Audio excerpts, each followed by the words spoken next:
బిడ్డకు జరిగినటువంటి అన్యాయాన్ని వాళ్ళు ఎన్నో పాలు సభలు నిర్వహించి గుండెలు బాదుకొని గొంతు చించుకొని మాట్లాడిన మాటలు వాస్తవం కాదా పవన్ కళ్యాణ్ గారు అని అడుగుతా ఉన్నా.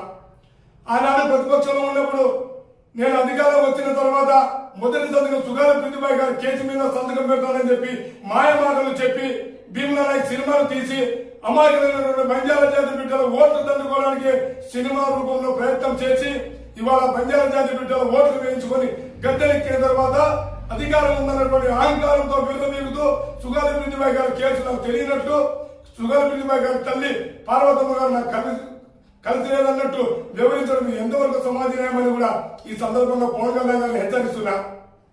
ఇప్పటికైనా పవన్ కళ్యాణ్ గారు మీరు ప్రతిపక్షంలో ఉన్నప్పుడు ఇచ్చినటువంటి మాటను నిలబెట్టుకోలేకపోయినటువంటి గిరిజన ద్రోహి పవన్ కళ్యాణ్ అని కూడా ఈ సందర్భంగా గుర్తు చేస్తా ఉన్నా.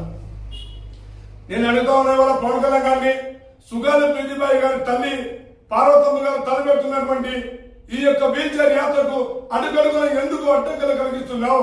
ఎందుకు సుగాల ప్రీతిబాయి గారి తల్లి తలపెట్టినటువంటి వీల్చైర్ యాత్రకు ఇంతలా వణికిపోతున్నా పవన్ కళ్యాణ్ అని కూడా సూటిగా ప్రశ్నిస్తున్నా. ప్రతిపక్షంలో ఉన్నప్పుడు చెప్పినటువంటి మాటకు కట్టుబడి ఇవాళ అధికారం వచ్చిన తర్వాత సుగాల ప్రీతిబాయి గారి కేసు మీద సంతకం పెట్టి ఉంటే ఇవాళ బంజారా జాతి బిడ్డలందరూ నెత్తిని పెట్టుకుని చూసుకునేటోళ్ళు పవన్ కళ్యాణ్ గారిని.